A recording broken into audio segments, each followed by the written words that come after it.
Hi everyone, and welcome to all the cards on the table. This video will be focusing on the Aries full moon, which will be happening on the 9th of October 2022. My name's Chloe, and one of the main ways in which I channel is through my body. As you can see, my hands are moving at the moment, and this is not of my conscious thought. The way I put this into practice with others is I provide assistance with healing, whether that's physical, emotional or spiritual.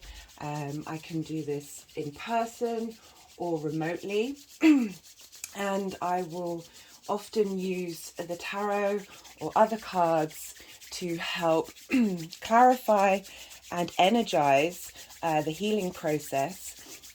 And the third aspect that I bring into this is astrology, which by looking at someone's natal chart, helping them understand themselves and bringing more clarity to integration of all the many aspects of what's going on both in themselves and collectively, and how this integration facilitates healing.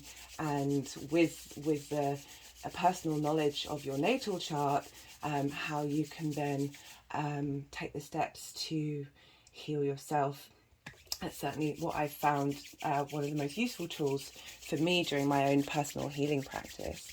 And this is transferred into these readings by doing collective readings for the lunations that bring in all of these elements together.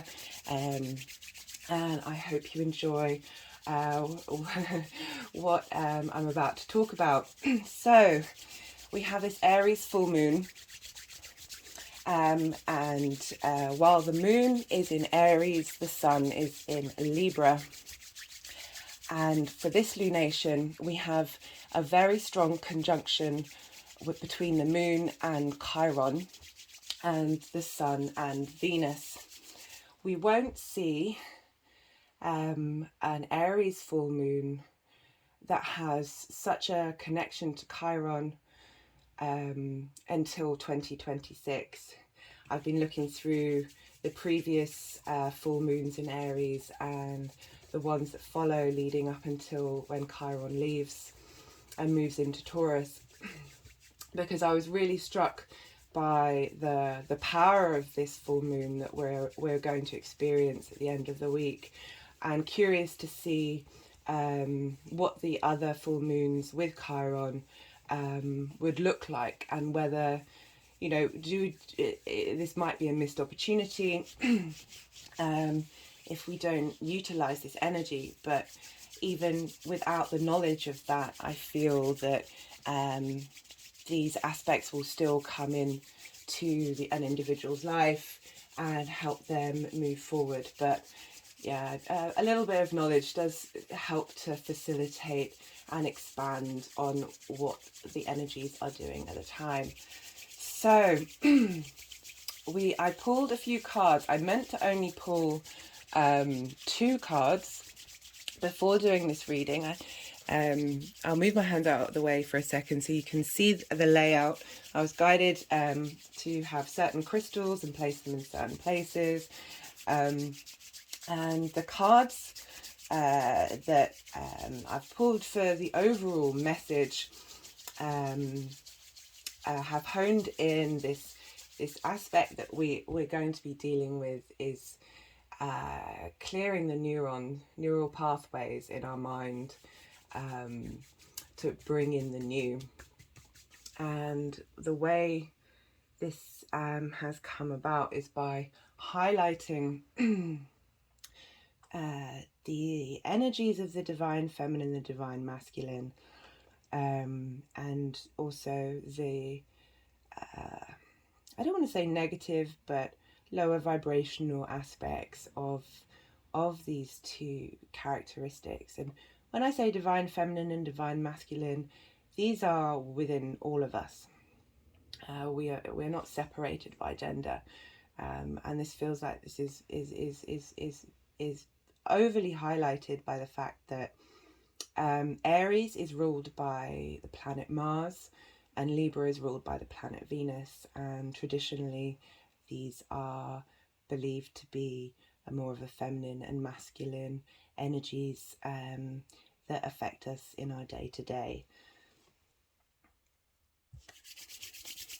So we have a full moon, and the full moon is where the unconscious, that is the moon, is receiving the fullest light from the sun, that is our consciousness. So it's a wonderful time to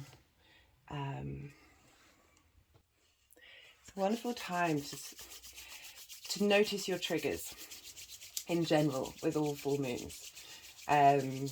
But in this moon in particular, I feel that there should be a big trigger warning out in the world for everybody. But these triggers that are going to come up, we really need to be consciously aware of how these triggers relate to deep healing.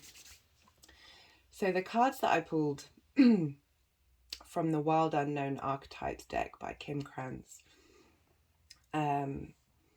are the King, which is linked to the Emperor card in the tarot deck. And we also pulled the Queen, which again is linked to the Empress card in the tarot deck. And these energies were joined by the box.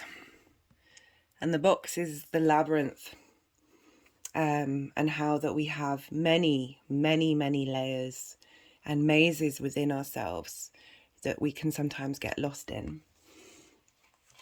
And how when we pull back a layer, there is another one and another one and another one. But understanding that this is the process in which we are here to unravel and explore and treat with compassion.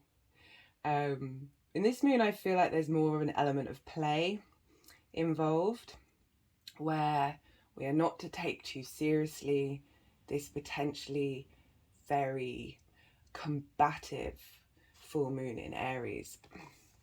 And what crowns these energies and this walking through the labyrinth and holding space for different thought processes and and energies that are both around us collectively and within us individually. We have the card of agape. Now, this is about unconditional love. This is about love that isn't blind. It's seeing the truth of somebody and not asking for change in somebody with expectation, but an awareness that we are all here on our own individual journey, and to hold space for those aspects in someone that may frustrate or confuse you, because they are all but mirrors to help us understand ourselves and move with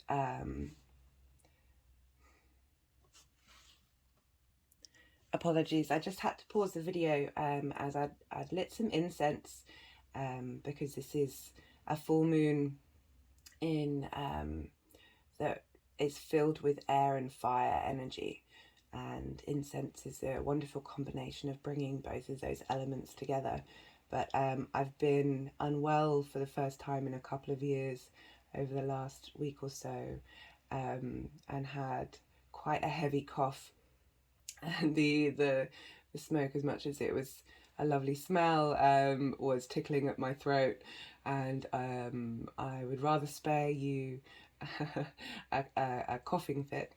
So I just had to pause that for a second. I'm holding in my hand two stones that I brought back from a space in Slovenia that I was at on the Libra equinox, which is where we have equal day and night, and we can suggest that that is a time for balance of these energies of day and night, of yin and yang, or masculine and feminine, however you wish to phrase them, and however it's comfortable for you to express these ideas that are embedded within our consciousness. And they have been on the table charging together with a piece of orange that is represented by Mercury. So this bringing together the energies so they can communicate with one another and understand one another and integrate with one another. The final card that I pulled was the card of atoms.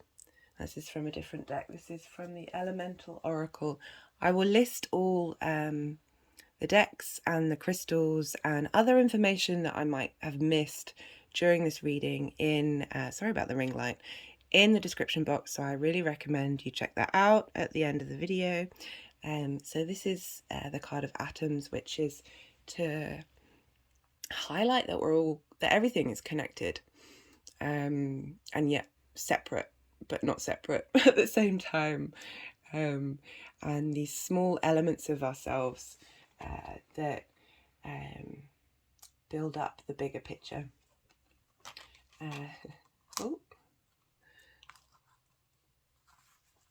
So we had quite a few cards pulled, but they are all incredibly relevant to the journey that we're going to go on with this Aries full moon. So, as I was saying, we have this full moon in Aries. Now, Aries is a cardinal, both Aries and Libra are cardinal signs. And cardinal represents the beginning energy, new energy, starting new things. Aries is the first sign in the zodiac. It's the beginning of a new cycle, and Libra is the midway point of the second half of a cycle. Now, Aries is in fire. It's the spark of life. It's that first flicker of flame. That it's very passionate. It's the I am of the zodiac. It's the warrior charging into the battlefield, or a person who wants to do everything itself, to see for itself what it can do. It's a very forthright energy. As I said, it's ruled by Mars, which Mars very much lives in the moment. It requires momentum. It's not fixated on the past or the future. It's yeah, as I said, it's a very the people I know with Aries energy, they are very autonomous in themselves. The need for other is, well, it depends on everyone's chart. These are generalizations, but there's a theme of autonomy and self-worth and respect, sometimes at the expense of others, but that's again, this is what we have with this full moon. By bringing in Libra, which is opposite, we need to find that balance between the two, and again with the whole chart. And Libra is an air sign, and it's the second air sign of the zodiac, and it represents our social interaction, mental interactions, this need for it has the glyph of the scales, and it's about finding balance. Libra represents the hips and the kidneys, the things that regulate and bring into harmony Again, Libra is ruled by Venus, and Venus will be spending time, well, she will be conjunct the Sun during this full moon. So we have Chiron with Aries, and Chiron is the wounded healer. Chiron represents this wound that we have within us that stays with us, that we then use to not only heal ourselves but heal others around us. And with this very tight conjunction with the unconscious, Chiron is helping dig up from the depths all our unconscious triggers and unconscious wounds that might fall in the space of Aries. So places where you might not feel seen, or your autonomy isn't understood and respected, and this sorry if I'm a little all over the place. As I said, I've been unwell, and I'll have moments of clarity, and then sometimes my mind has gone quite fuzzy about holding all the information together.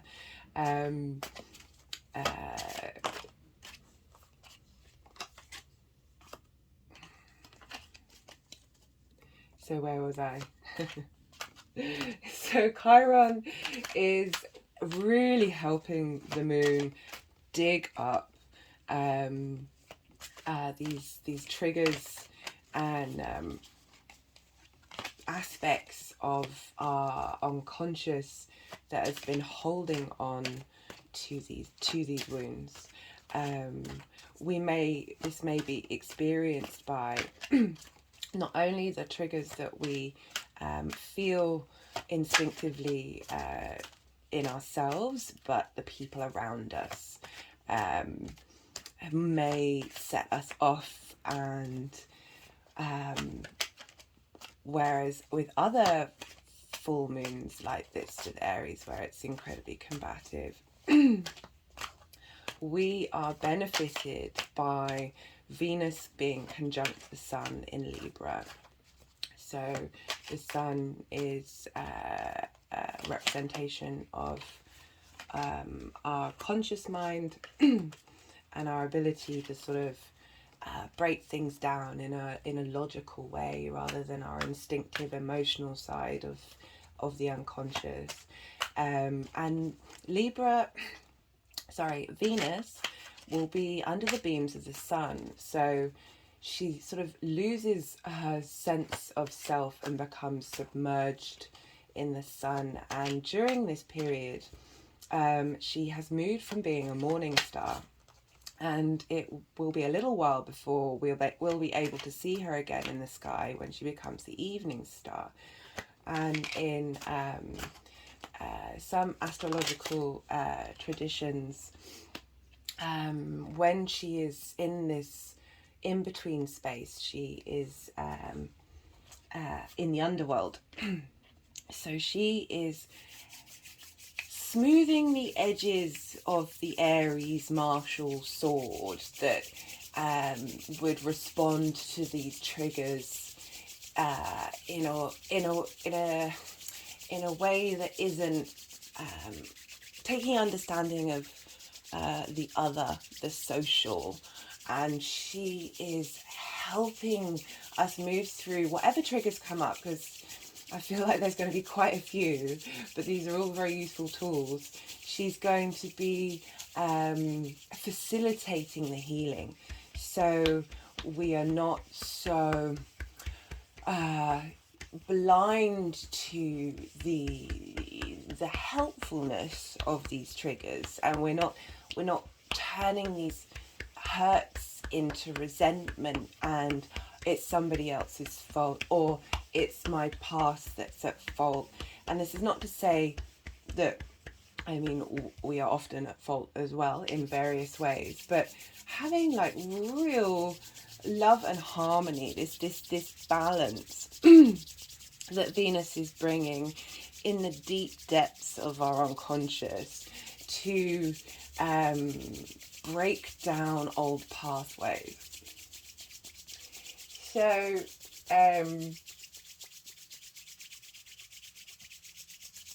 it's sort of helping our consciousness, the sun, integrate and comprehend what these triggers mean and why they're coming up, rather than a purely instinctive response to what's going on around us. So it's quite interesting, the cards that have been pulled. I'm not sure if they want to be read yet, or whether I should keep on talking, but I am aware that it's all the cards on the table, and yet sometimes I don't manage to get to reading the cards until right at the end. The Empress card has come out and wanted to be placed next to the King, which again is this Venus element. So the Empress card is has Venus. Again, the ring light, I apologize. Let's see if you can see the symbol of Venus there in the heart. While I was talking about Chiron and Aries, we also have the Ten of Swords in reverse, and I feel like this really strongly represents all these swords in our backs that we can sometimes see as betrayals and injustices that have broken us down to the point of death and transformation. That this is in the reverse position, which means we are clearing these out, we are moving into a new stage. And after that is the Page of Cups, and the cups represent emotions, and the page is heralding in a new way of thinking and feeling. And underneath this we have the Magician. Now the Magician is about alchemy. It's about taking constructive action to create and manifest in the world around us. So it's about harnessing what's going on in these moments. I've also pulled the Hermit card. The Hermit is about going inward and seeking inner wisdom. Could also mean it's spending time alone for some of us during this full moon. But certainly after this full moon, going inward and processing what's come up and what we understand about what's happened. Also pulled the Devil card, which is gone in reverse on Agape. The Devil is about addictions and temptations. It could be a good time. Right, so a lot of our traumas and triggers lead to addiction.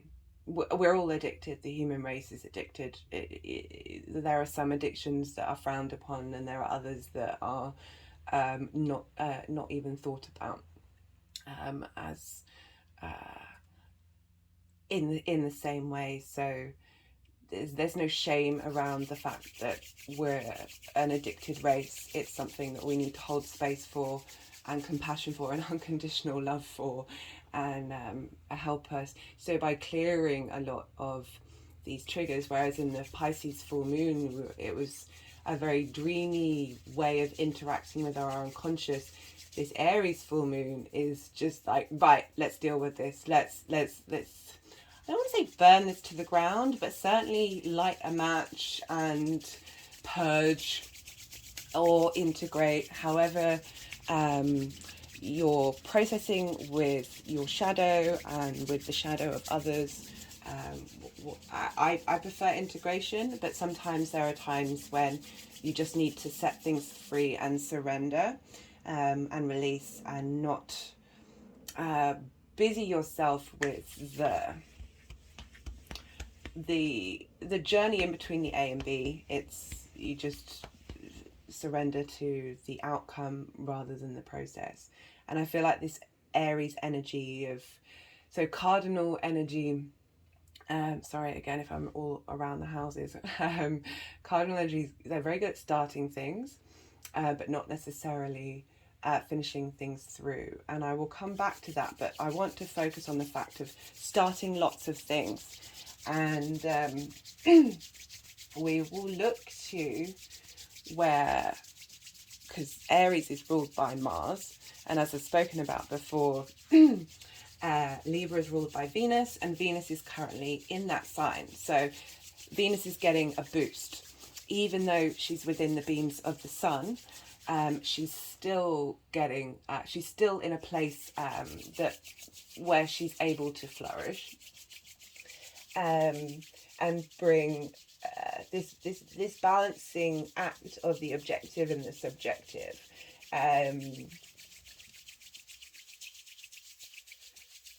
And bringing forth new social interactions. So Aries is helping us with individual passion that is being funneled into new social interactions through this clearing with Chiron.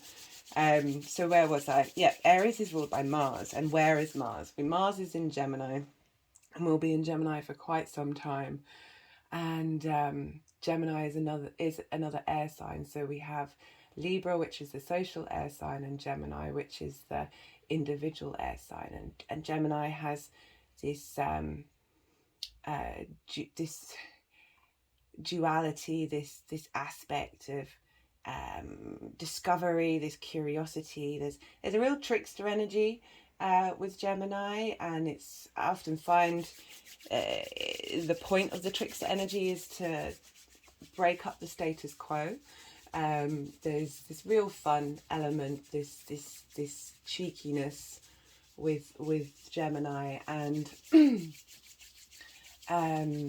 it can also, the negatives, not necessarily negative, but the other side of Mars in Gemini is lots of sharp words, and devil's advocate, and playing around, and lots of ideas going around, lots of debate, which I've mentioned in a previous video, that we look to Mars to see what sort of another level of energy that's going over the moon in Aries, and I would say this would be more likely to be combustible and combative if we didn't have the support from Saturn.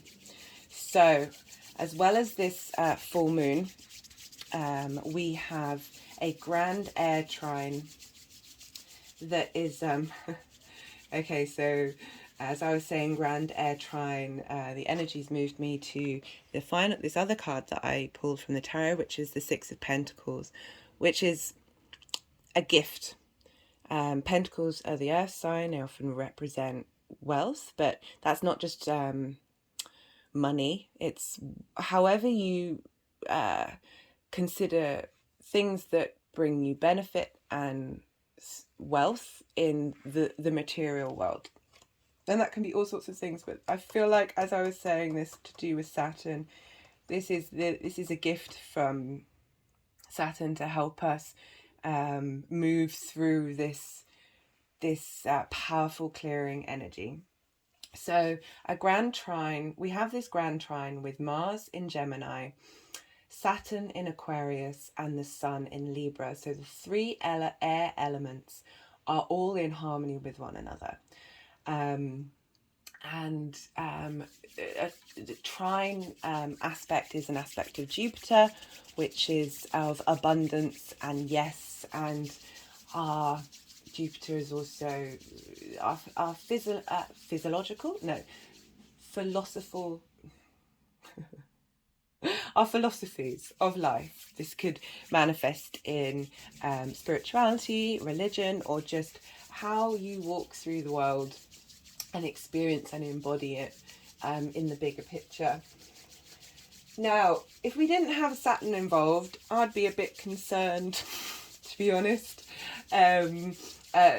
People being triggered and not and explosive fights that have no meaning is too simple.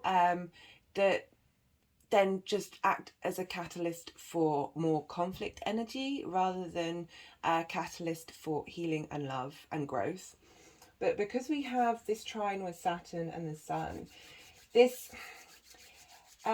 sort of helps with self-restraint during conflict and gives us a capacity for difficult and demanding work, and tempering strength and determination. So it's a real, I mean, if you think about this, it's all in the air signs.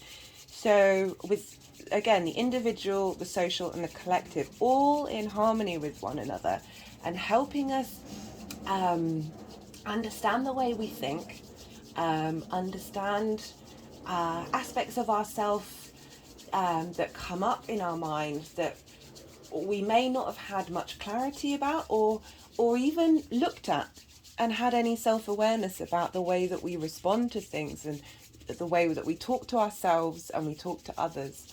And this trine is helping us facilitate with Saturn, who is often called the no planet, but I find it's more not the right time planet. If you're getting no's, it's because it's not the right time, or you haven't necessarily addressed the issues that Saturn wants you to look at, because it can be incredibly difficult. Like, I have a lot of Saturn squares in my chart and it hasn't been fun. It's taken me a while to understand this energy and work with it, and as I have done, I've definitely started to reap the rewards of working with Saturn. And here we have trines instead. So there is an abundance of abilities, and our ability to express these abilities and harmonize. But the important thing with trines is we can get a bit complacent because this energy is quite free-flowing and easy. And we often need squares to come in and help give that friction in the 3D world to help these ideas and these abilities manifest. So we have this lovely grand trine with Saturn, where I feel like we'll be saying no more to the things that do not serve us. Full moons are often represented by separation, and I feel like this is a releasing and a separation from mental triggers that we don't have clarity on and self-awareness with. I feel triggers, I'm not saying that all your triggers are going to magically disappear, but we're just going to have more help understanding them and then surrendering and releasing. And then some new triggers may appear. But I feel definitely with this Chiron and Venus, and again with Saturn at play, this is long term. This is helping us establish foundations for the long term. And not only do we have a trine with Saturn, the Sun and Mars, but we have a lovely sextile with Saturn and the Moon. And a sextile is the energy of Venus. Again, this is harmonizing and balancing. This is a free-flowing energy where with the Moon and Saturn, this means emotional maturity. So the maturity from Saturn and the emotions from the Moon, and this ability to maintain self-control, which I feel is going to be super important with this powerful full moon with Chiron, like bringing everything up. Like if we didn't have this help from other aspects in the chart, we might just implode. As I said, implode. I had my first little cough there, so this eruption from the inner self into the outer world. Yeah, with the Saturn and Moon sextile, there is a capacity for sustained and focused introspection. So we're really being facilitated and helped with this lunation to integrate and understand and walk through this labyrinth, and not be scared of the darkness that's in there. So what I was saying, the squares. So the squares that are going to help us bring in the harvest, that is the trine. So the trine, grand trine, represents the bounty that is out there, but you may not have brought it in and put it to use. So the squares that we have a square between Mars and Neptune. So before I mention Neptune, we have been dealing with air and fire only, and we haven't had the link to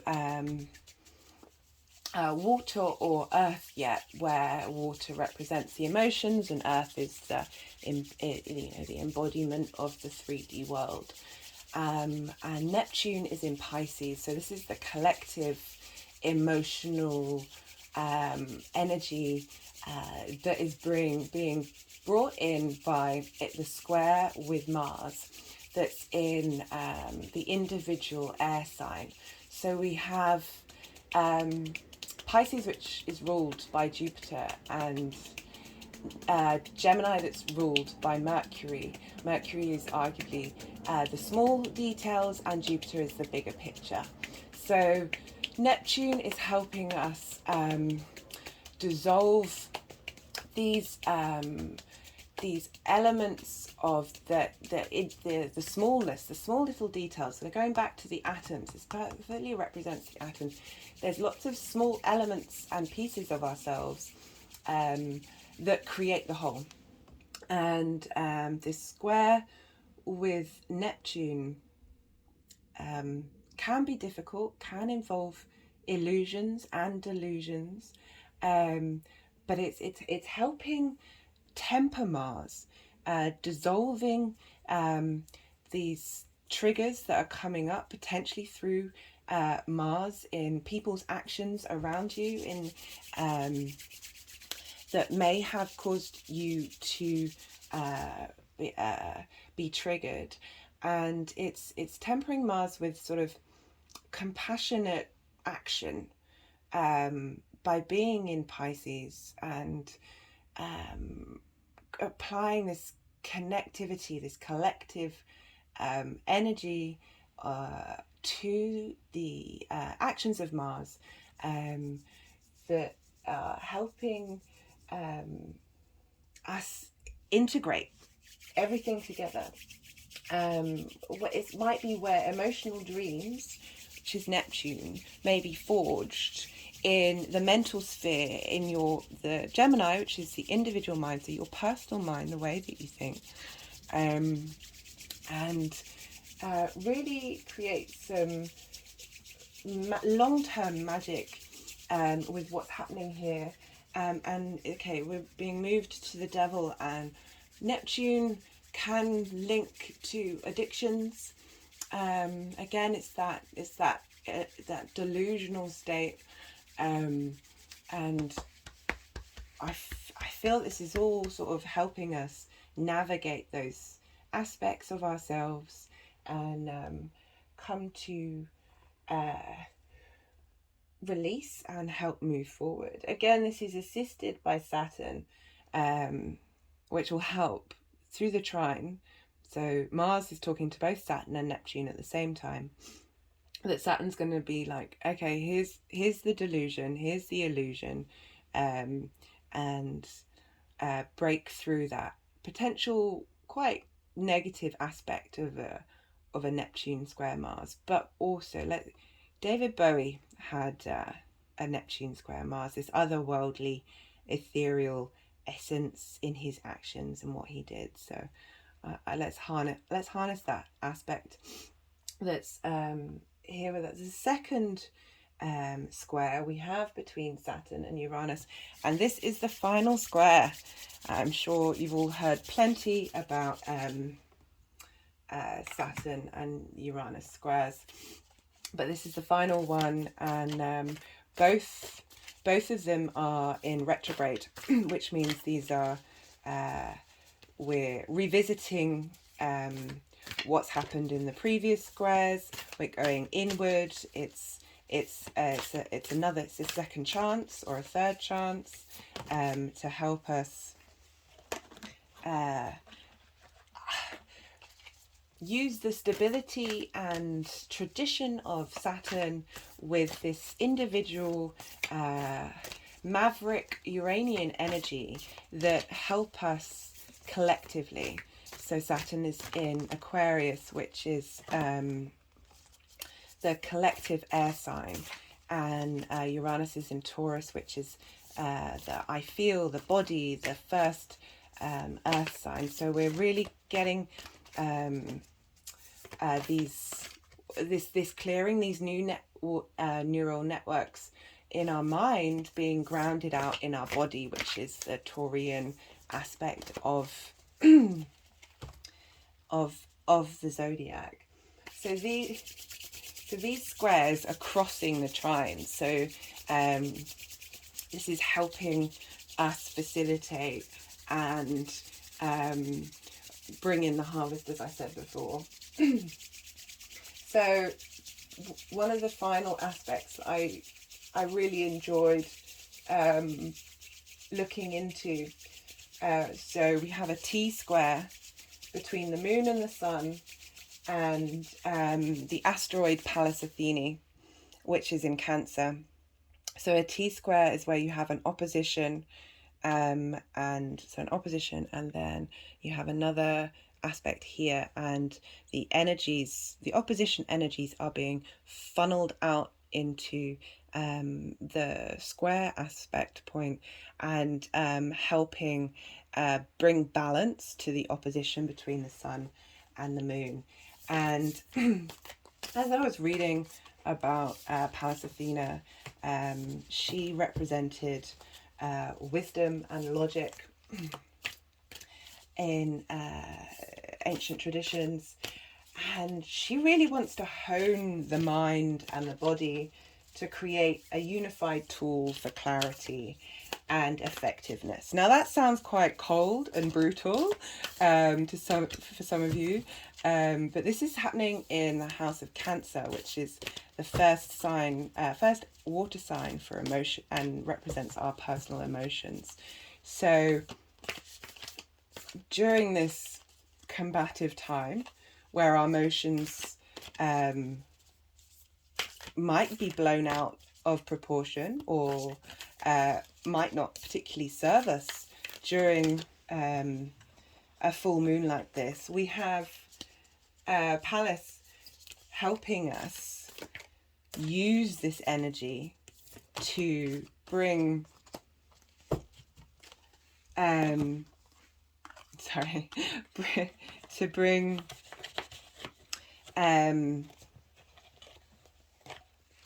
apologies, the energies were playing around with the cards and my mic, helping us have the tools that we need to we're living in crazy times.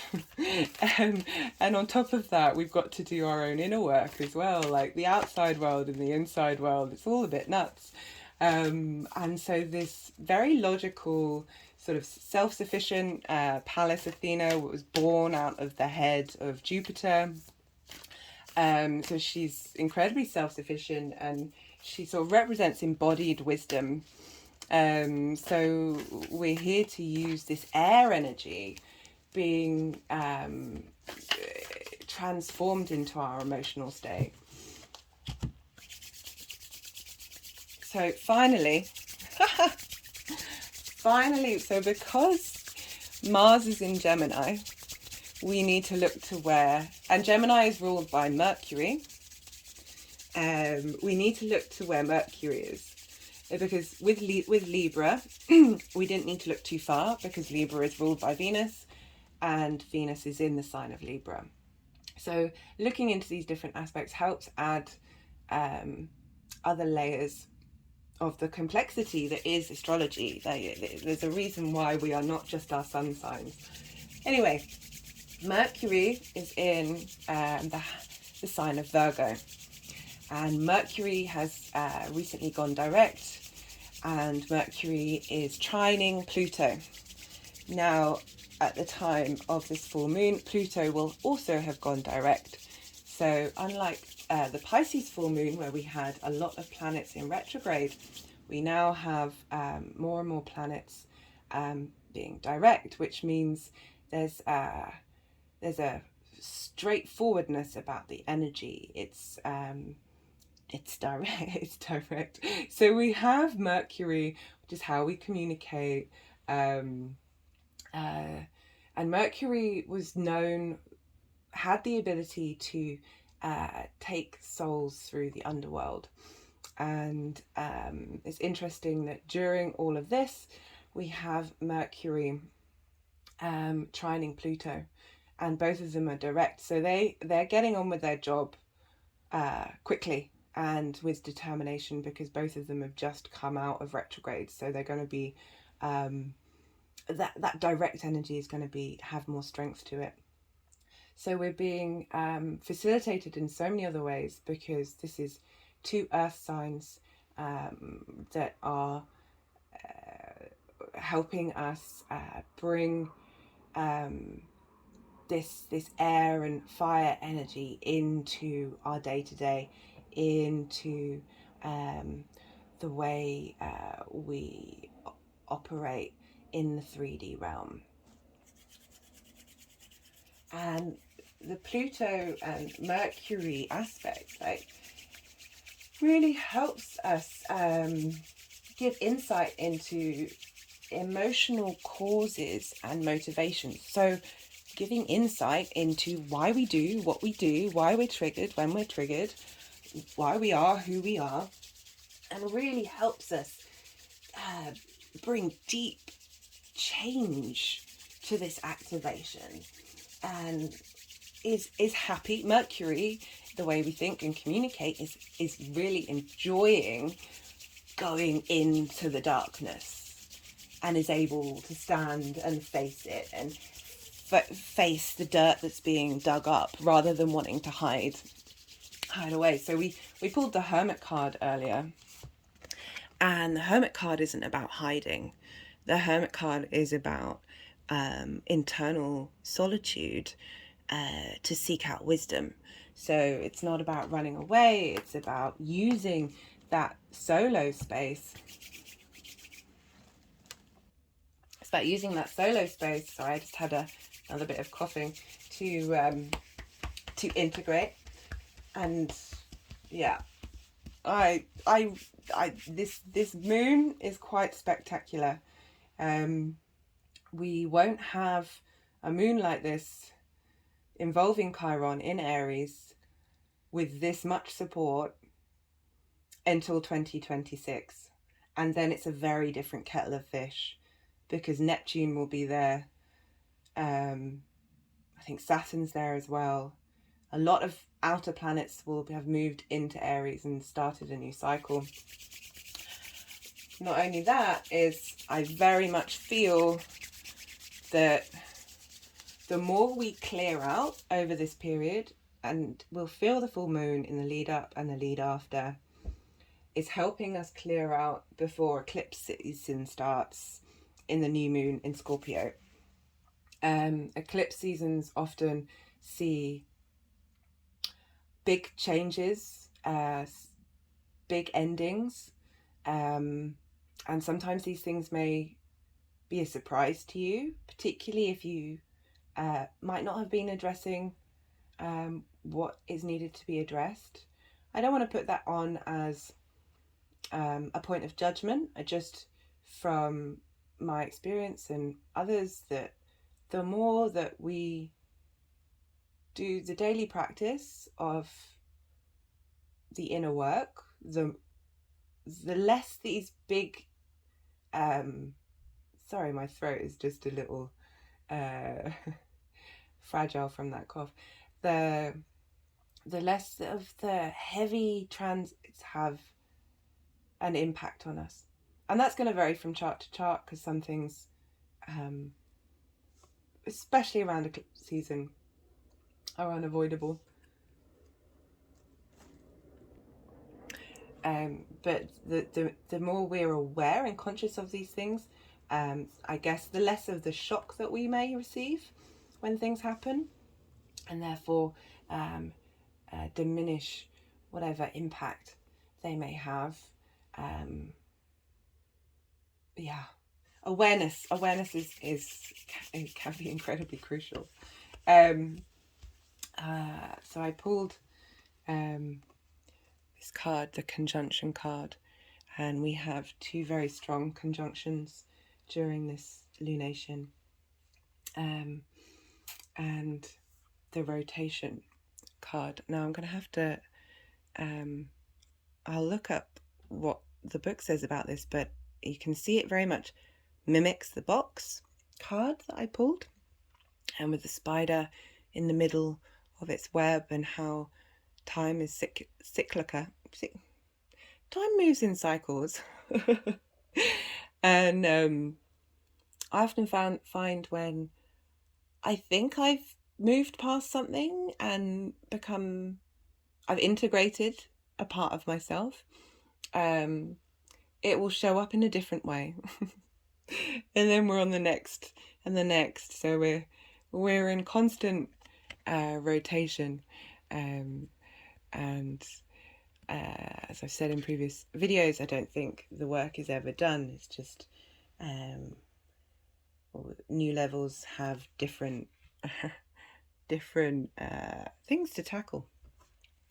I love that there's the rainbow in the middle of this web, and how there is always colour in the black and white.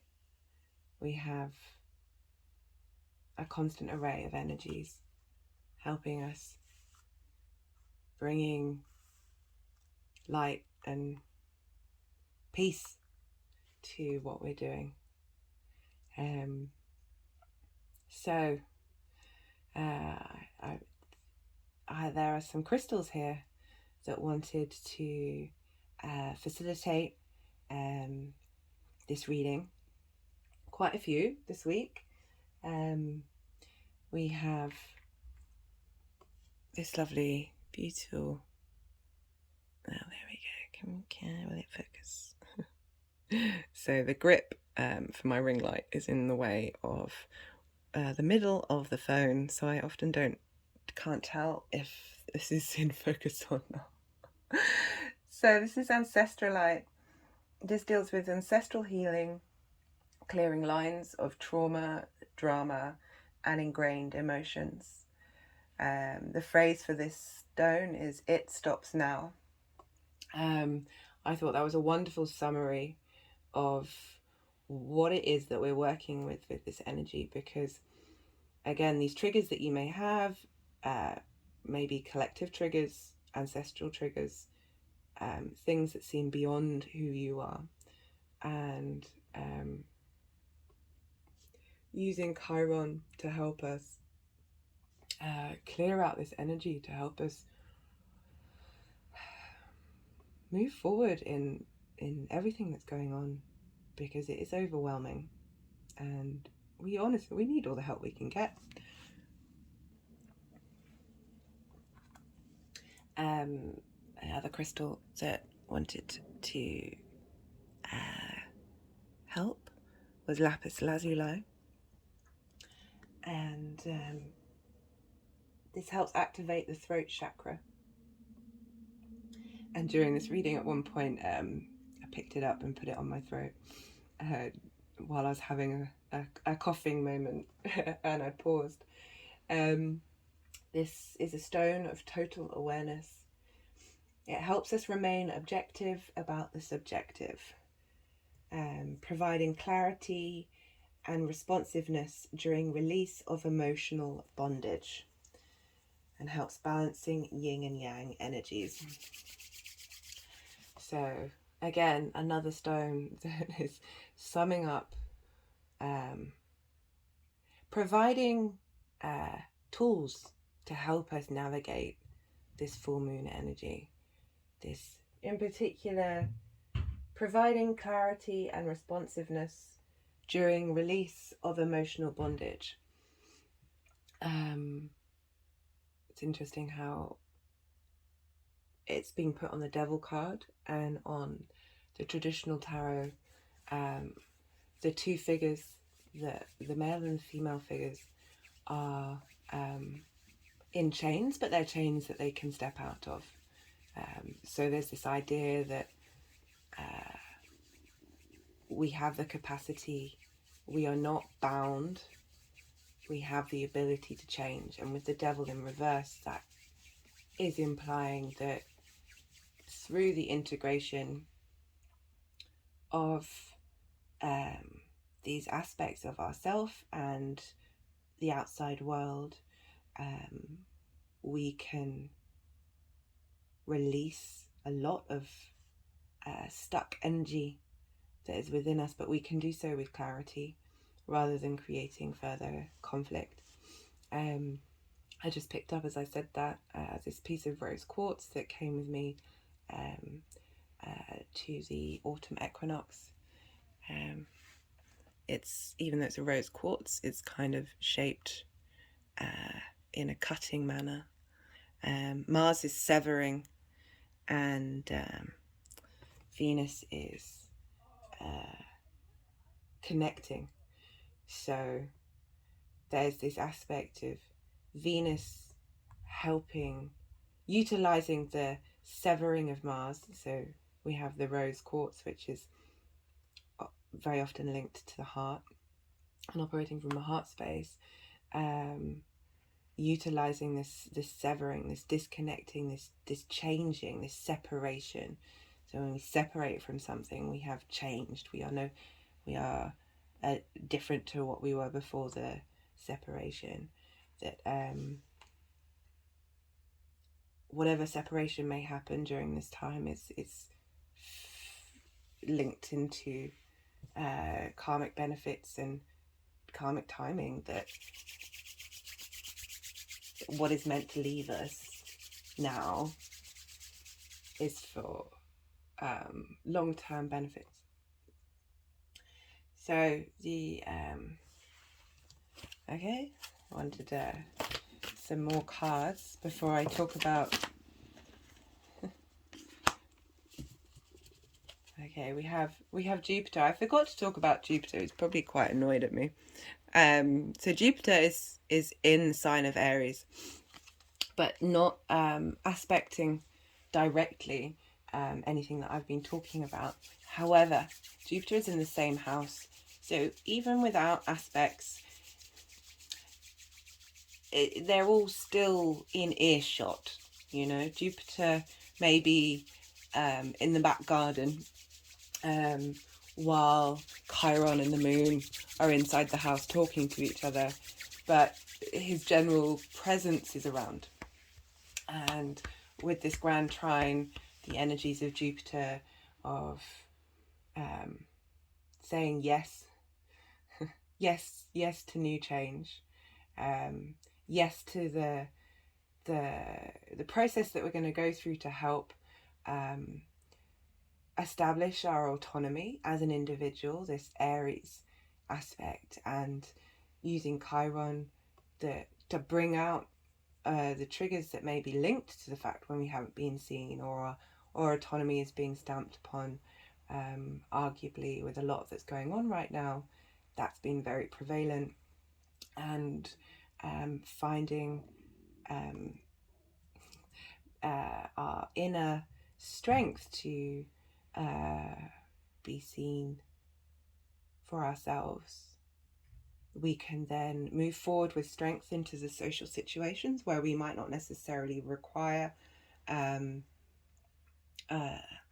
to be validated in our social environments to a degree that then causes us to be triggered when we don't receive it in that way. We're still able to stand strong despite that. Okay, so on the Magician card, we have a piece of black tourmaline and a stone called Linerite. So they wanted to be on the Magician. Linerite is the stone of ability. It is the Yes card. Oh, sorry, not the Yes card. The Yes to life and No to that which impairs freedom, which made me chuckle with Aries. Aries is all about striving off and doing you. So yes to life and no to that which impairs freedom pretty much summed Aries up. However, the stone also let's see, are we in shot? There we go. The stone also helps with communication tools. I'm not focusing very well here. And provides a check on one's personality. Oh God, you couldn't write it. It's also really good to hold prior to confrontational situations that may involve anger. So even if you don't have a piece of this, I'm gonna try and hold. Here is the energy to help with any situation that may arise during the full moon or before or after. No, it doesn't seem to want to come into focus. But here's the energy for you. And we also have tourmaline, which is an inner and outer negative repeller, detecting of energy. So it helps protect you from outside negative energy and your own inner negative energy. It's also a deflector of spells. Now, I talked about spells in a previous video about how the things that people say to us, particularly when we're young, can often act as spells. And these spells we forget. So if you're young and say a parent denies you your autonomy by refusing something, or telling you you're not very good at something, and then that becomes ingrained into you, who you are, but we are no longer able to understand why it is that we feel that way about whatever it is that was diminished. The black tourmaline can help release these spells.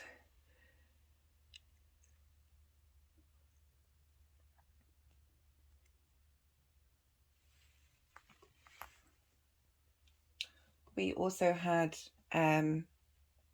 smoky quartz. This is also a citrine smoky quartz. And this helps. This is a very slow releasing crystal. So you don't necessarily have immediate... Okay,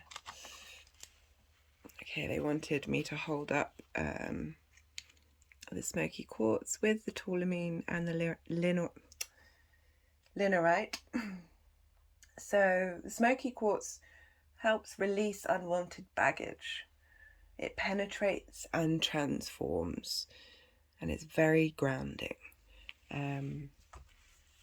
So it's helping facilitate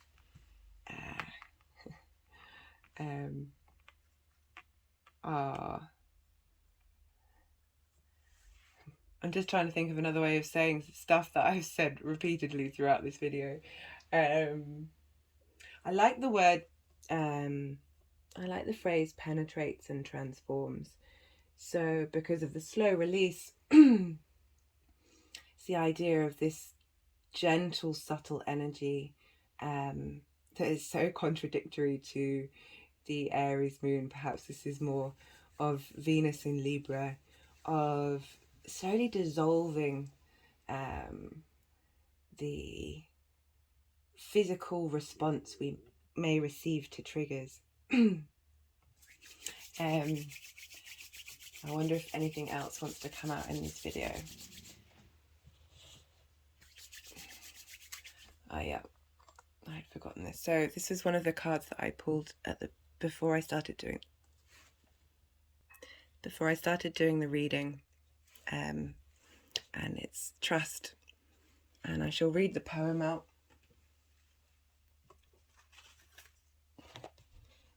I love this very fiery image of a person being surrounded by this circle, which we could see is both the moon and the sun, with the fiery energy of Aries burning brightly.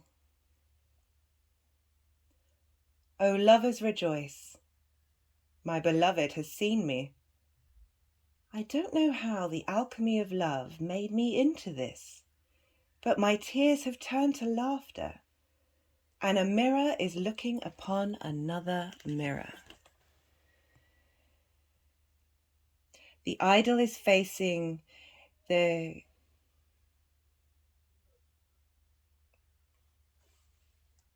apologies for the stop and start. I keep having coughing fits. The idol is facing the Qibla, has bent down and kissed me. I am now Qibla. Bring your prayers to me. My secret? I follow my beloved's shadow, and I am taken to the sun. The Qibla is the direction of the sacred building at Mecca, to which Muslims turn and pray. Now, this is a Rumi poem, who is a Sufi mystic. And what I loved about this poem is the transformation of embracing the other and turning and flipping the switch. So flipping the switch on the tears into laughter. The mirror is looking upon another mirror. Following the shadow into the sun. This idea of integration of the dark and the night, and how by flipping the switch and understanding that these are all part of creation, we cannot live purely in the light. The universe doesn't work that way. We have all of this other elements that are going on in the world and in ourselves that play that we need to play with. We need to acknowledge the depth of which we may have been hurt, and then try and bring a smile, a sense of compassion and understanding, this playful Gemini energy into what is arguably going to be quite a difficult full moon. I can't lie. I mean, I like looking at my triggers. I like trying to understand and being brutally honest with myself and seeing the darkness within and the negative shadow aspects and embracing those, and understanding that we are all human beings. This is why we're here, and it's okay. It's really okay. With an understanding of trying not to bring negative conflict energy into the social space, which I find easier than with my own individual space. But I wish you luck with this Aries full moon, and I hope that whatever comes up, you are able to hold space for it and understand that it's just trying to tell you something. And